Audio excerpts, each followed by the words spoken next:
Good morning, everyone. On behalf of the ALLT Fall 2020 Forum Organizing Team, I would like to welcome you all. The ALLT Forum 2020 is organized in collaboration with Zayed University and the Higher Colleges of Technology. My name is Stephanie Siam, and I will be moderating the sessions in Virtual Room 4 until 11:30. The presentation for each speaker will be for 15 to 20 minutes maximum, followed by a 5-minute discussion. You're welcome to write your questions in the chat box function during the presentation. As the moderator, I will collate your questions and pose them to the presenter in the last 5 minutes of the session. I'll also give a polite reminder to the speaker of the time remaining after 15 minutes of the talk has passed. I would like to remind you all that our distinguished keynote speakers will bring the forum to a close from 2 p.m. to 3:20 p.m. in Virtual Room 6. So please be sure to join the keynote sessions. I hope you obtain an insightful shift in your approach to teaching and learning online while participating in the second ALLT Online Forum. I would now like to welcome Gerry Gibson to deliver his session on peer tutoring and its impact as a supplemental resource to language instruction. Gerry will introduce himself to the audience and then start his presentation. Welcome, Gerry. Hi there. Thanks a lot, Stephanie, and good morning, everybody.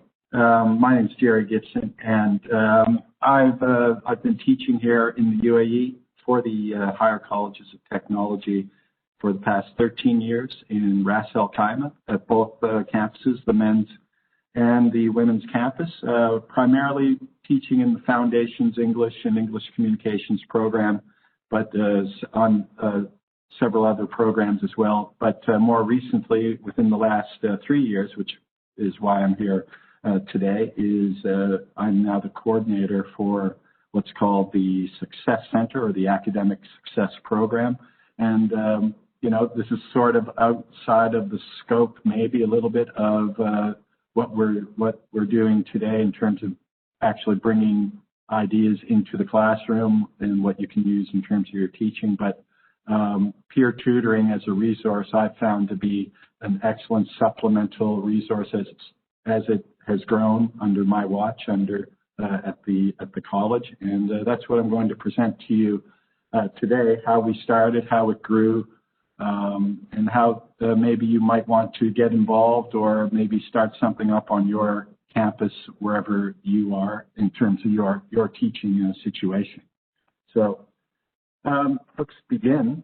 So what we call the Success Center, we started from scratch 3 years ago when I applied to take on the position. It sounded quite interesting, and basically, our chief goal at the time was to provide provide tutoring for, at that time, the Foundations program students, as well as students across other programs. But primarily, it was the Foundations program students that we were focusing on. Now, we began reaching out at that time to faculty volunteers to work in the Success Center to help with Foundations, but we also had an eye towards peer volunteers. That was our chief goal at the time, to grow the peer volunteering, but early on it was the faculty. Now, in the beginning, our focus, as I said, was on the Foundations level students. They're the students, as many of you know, who populate eventually the bachelor's level programs and who bring in funding for the college once they reach the bachelor's program. So, and we were relatively successful with that in the beginning. And then once we grew, we expanded our focus and we began focusing on low GPA students, like students with GPAs below 2.5, and especially those that are termed at risk below 2.2. And that became something that grew for us, and that gave us a foot in the door in terms of growing our program, because then there were implications across every program. So as the center grew, that became a big part of what we do. And then obviously the academically inclined students gravitated towards the center because they want to remain at the top of their game with GPAs above 3, and they would naturally just come and attend tutorials. So, and of course, at our college, and I think at many of the universities and campuses across the UAE, all courses are taught in English. So the tutoring, particularly from the faculty, will take place in English, but also when there's peer tutoring, the coursework and materials are in English.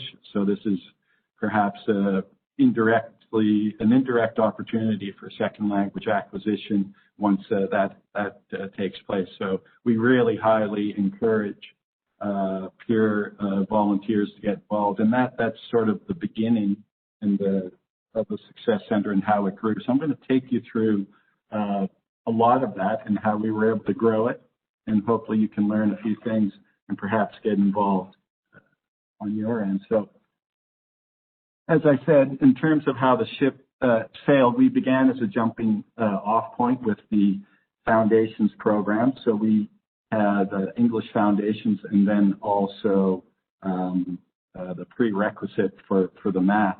And that's, as I mentioned, important towards populating the bachelor's program students. Now, peer tutoring began to grow through recruiting. Once we had some success in Foundations and the math prerequisite students that got through, our peer tutoring program began to grow through the use of these students, especially the math students who passed.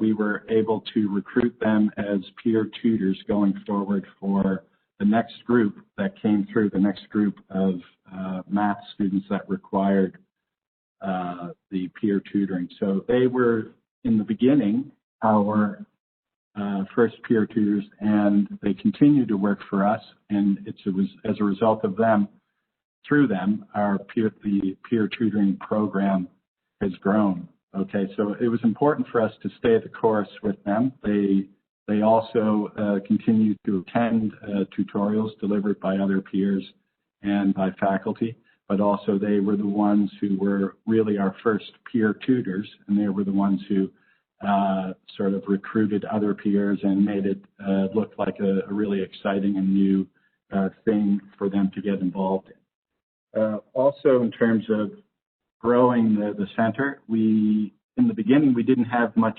traction. So my only connection outside of, I knew people around campus, but it was the Foundations program, and that was my main connection. But once I realized that we had a good thing going, I began to reaching out to all programs across the system, engineering, applied media, CIS, IT, all those programs, reaching out to their program chairs and organizing meetings with them so that we could sit down and meet with their faculty and then discuss what we do in terms of the Success Center and in terms of how they can get involved.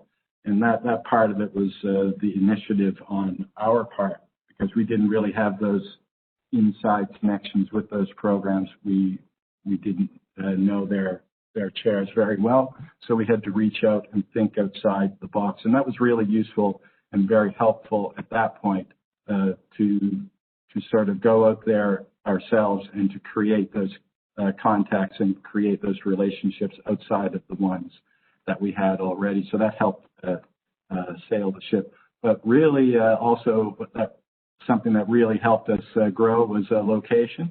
In the beginning, we had our little Success Center. It was inside a classroom located way in the back of the college, and no one knew where it was. There were a few signs here and there. The doors were closed, the lights. It looked like it was very dark inside there. But eventually, once sort of the word got out, they said, "Why are you situated there? You should be somewhere where you're more visible." And that was the kicker. That really helped us to grow a lot more. They put us inside the library, which is, it's not ideal, but the location-wise, we were much more visible. Students would drop by, teachers would drop by, and peer tutoring and tutoring would take place in an area that was sort of more visible. And then once we had even more traction, we got our own office, which was located just outside the library. It's 3 or 4 glass rooms with a bigger glass room office. It's like an aquarium almost. So we're very visible right now, and that in and of itself has really helped to grow our program. So I think, from the location that we had at the beginning to the location that we have now, that's sort of a testament to the growth. It's a reflection of the growth that we had from where we started and the relationships that we've established up until now. So location. If you have a program like this, or you're thinking of a program like this, obviously you want to get started. You can take any location, which is what we did, but then eventually, hopefully you gain traction and get your own aquarium like we have. So everyone can see you. This is really something I won't spend too much time on, but it's very important, building the trust with the students. In the beginning, those foundation students were the students that we began working with, and if you've ever worked with foundations level students, levels 1, 2, 3, there were several that were in level 1 that I've worked with that got all the way through, worked hard in their coursework, attended the tutorials that we offered, both in English and in math, and they really felt the trust. We built a great deal of trust with them, and they're the students that now are many of them are peer tutors with us, and I think it's due to the trust that they have with what we do, and the trust and they've passed on this information to their peers. So by trusting in the system, by continuing to connect with them, by continuing to work with them and promote them, we have built this relationship of trust with the foundation students and the entry-level math students, the success they have. And by doing this, we always, I guess that really speaks to the benefits of the peer tutoring, because they trust in the system, they believe in it, they've seen it firsthand that it has been successful across the board. We've had students with really low GPAs who've worked hard and got their GPAs up to 3, and we've had students in foundations who, they felt, this is their last chance. They managed to get through, and through that, and through speaking to that with these students all the time, there's a large measure of trust that we've generated with them, and we continue. I think that is one of the keys to building the program as well, building the trust, building the peer tutoring program, which is what I'm talking about today. Building that trust with the students is critical. So any early success that you have with these students should amount to developing a trusting relationship. Now, so motivating students to attend, motivating peer tutors to take part, motivating students to continue coming back. As I mentioned earlier, being visible, moving from that back office to the library to the aquarium, as I like to call it. That was very important in terms of motivating students. But also equally important is being on task. And what I mean by that is we've had in the past learning centers and places like that where students can drop in, and there's a lot of value to this. They can drop in, they can do some practice reading, they can do some IELTS practice, but what we're doing in the Success Center is really on task. It's relevant to the courses that they're taking, what they're doing exactly at the time. It could be a homework assignment, it could be work on projects, it could be whatever it is going on that day, that week, exams coming up. That's the key to, I think, building a really strong program, is having relevant tasks that you can offer the students, and having, offering courses, offering tutorials in all courses that are being offered at the college or on your campus, or, just beginning a small, being able to offer a few courses, whether that's in your English language programs, whatever programs they are, starting small, but being relevant. Okay, so what we're doing is going to be what we do is slightly different than offering, supplemental English practice. I think it's more relevant to offering exactly what the students really need on that week, that day for exams or for homework. That's really translated into a lot of success within the peer tutoring and within the program itself. And then motivating. Yes. You have 5 minutes left.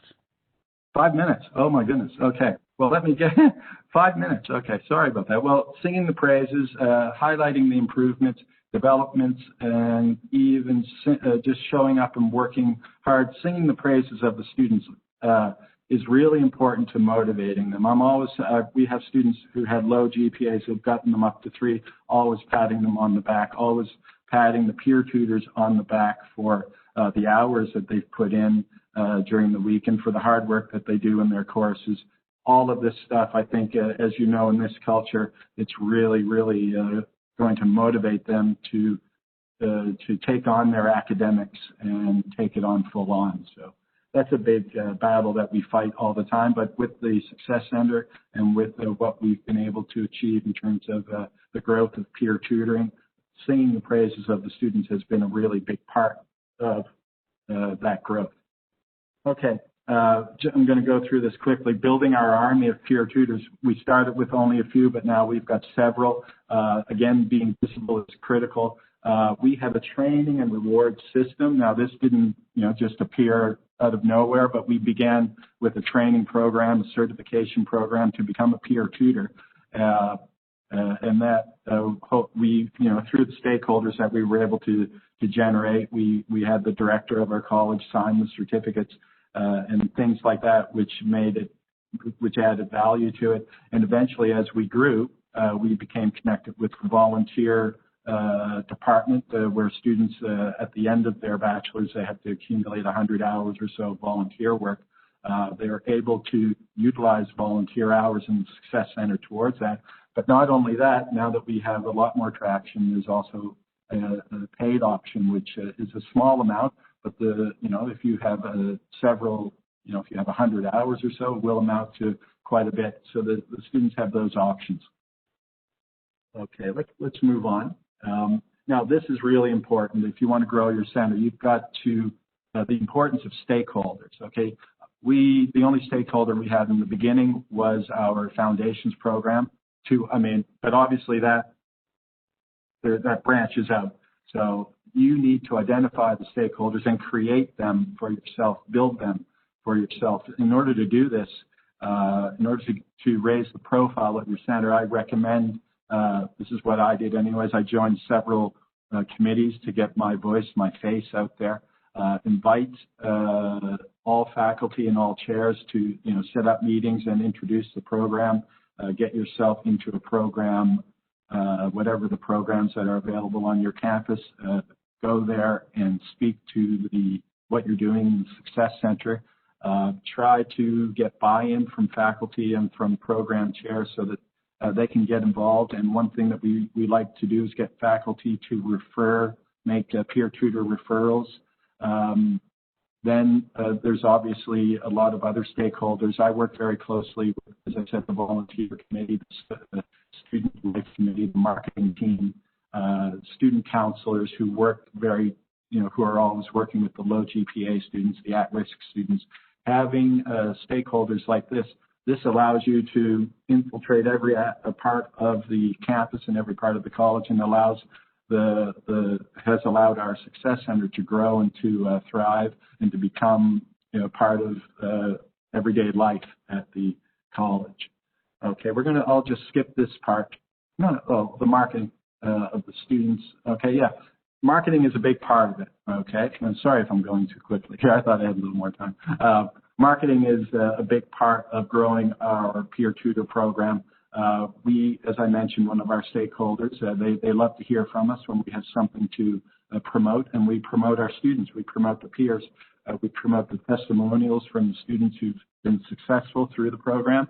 We promote the testimonials of our peer tutors who have been working with us for several years and have started as students and are now peer tutors and for several years, and their experiences and the relationships they've developed and how it's improved them academically as well. We do this, we reach out through all social media platforms if possible. We have access to student, we send all students on campus emails, sending them videos of what we're doing. On the screens, I'm not sure if your campus has them, but I think many campuses do. They have TV screens or video screens where they're promoting things that are going on. So getting your foot in the door in terms of that, we have our schedules posted up there. We post tutor and students of the month, those types of things. So connecting with the marketing team on your campus will really bring value to growing a peer tutor program. Okay. Now, this is just something that I wanted to show you. This is what we have set up.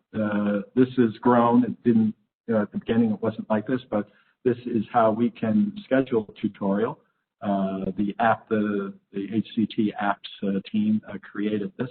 So you can see the location of your campus, the tutorial subject. They have all subjects available that are being taught on campus, the need, the date, the time, and then you click the green box, and any tutor that is available for that subject at that time will appear. Now that's what I would see, or that's what a faculty would see, or that's what a faculty would see if they want to schedule a tutorial for a student.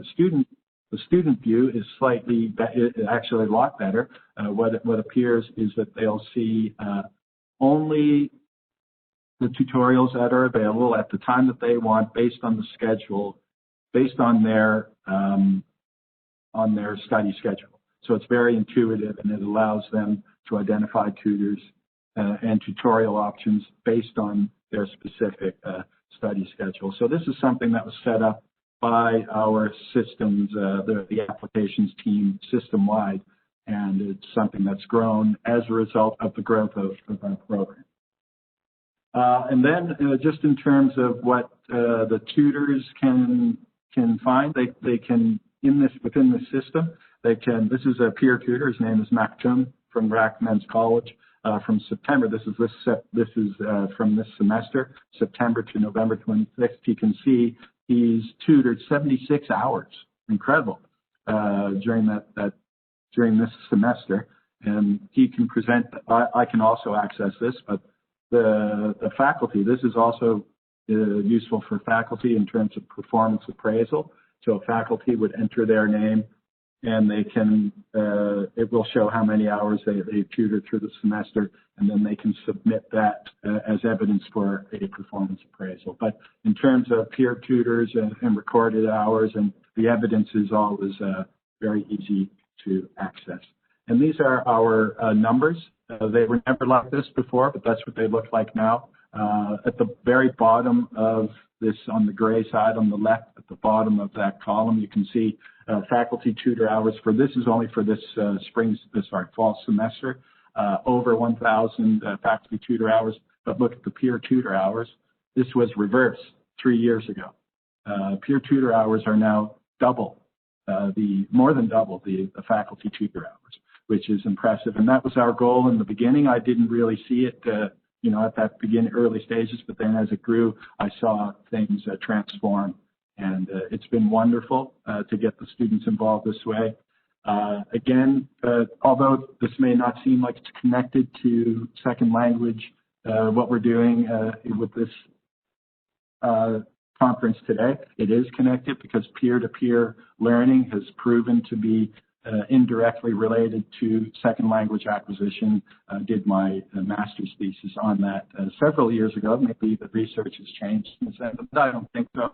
They're working with language in English and Arabic, and they're working on it in a natural way. And I really think that there's tremendous value to the peer tutor program. So everybody, sorry for the quick tail end of my presentation, but I really appreciate your time. And if you have any questions, feel free to ask.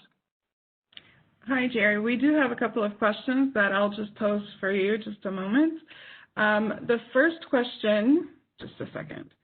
The first question, based on your discussion of the growth and movement of your center, it's clear the Success Center is a vital program for your university. You mentioned your target demographic are the foundation and entry-level math students. Is this service available to all students university-wide? Yes, it is. Actually, I should revisit that. I'll revisit that. In the beginning, that was my target because that was my way into growing the program. But now we offer a tutorial system across all courses. We have tutorials available for pretty much every engineering, IT, applied media, health serve, whatever it is. We have tutorials available across the system. But in terms of in the beginning stages, that was our jumping off point. We did have a few tutorials in other programs here and there, but we weren't large enough and didn't have the stakeholders, the connections to make that happen in the beginning. But we do now, and it's all-encompassing. Okay, thank you. In your example, the from was 10 a.m. and the to was 2 p.m. How long were the sessions? Those guys actually, that was a peer tutor session, and those guys, they get together and they work. It's almost like a study group. So they'll have these guys had a project and they were working for 4 hours on it, but there are 2 students in that group of 5, I think, that are their GPAs are 3.5 and higher, and they help 2 or 3 of their friends who are really struggling. So that's kind of the dynamic we try to create. So in that situation, they create the time. It can be from anywhere. It can be any time. It could be 30 minutes. It could be an hour. It could be like this one, 4 hours. What we're doing now, because everything is online these days, it's actually grown. It's grown a lot more since it's been online because it's been giving students the opportunity to use online like Zoom or Collaborate outside of the college, whereas normally in the past they used to do it just in the Success Center, but now they're doing it online at home in the evening. Mm-hmm. So, but anyways, in terms of the time, yeah, it could range. They range from 30 minutes up to a longer session like the one I showed you there. Okay. We have one more question. Thank you for the interesting and informative presentation. I know that peer tutoring in the UAE higher education institutions is heavily emphasized and used, as you just illustrated. However, I would like to know if there is any research out there on the effectiveness of peer tutoring as seen by the teachers or students, in what way, aspects of peer tutoring, etc. Thank you. Yes, I can't really cite any research off the top of my head. I know my boss, if he was here sitting by my side, he'd be able to. But I know there is, and I'm sure there is, but that's something that I'd like to investigate myself. It's probably of tremendous value. I think there's a lot of angles that you could take to it, and the accuracy of the information that's being given by the peers. All of our tutorials nowadays are being recorded, so we're going to be investigating that very tactfully, though, because we don't want to discourage the peers from working together, because there's tremendous value in just getting what we like to call at-risk students, or getting students who are academically a bit weak. Just getting them to attend these sessions is huge, right? So we want to promote peer tutoring as much as we can, but we also don't want to sacrifice we don't want to be sending out information, getting students the wrong information. One of the key things, though, is that we do have a student satisfaction survey at the end of the tutorial, which they fill out. So we keep track of that. And then also, in order to be a peer tutor, you need to have a GPA of 3 of above 3 in order to qualify. And also, you need, if you're teaching a course, you need to have a B+ or higher, I believe. But yeah. In terms of the research part, there's definitely research out there, but I wouldn't be able to cite it. So I'm sorry. That's okay. Speaking of surveys, we would like to invite our audience to provide their feedback in the link that's been given in the chat box. It will be in the chat box in just a second. And I would like to say thank you to Gerry for a thought-provoking presentation, and to our audience for their constructive questions and feedback. And we thank you for contributing. Have a great day. The next sessions will be beginning shortly. Thank you very much.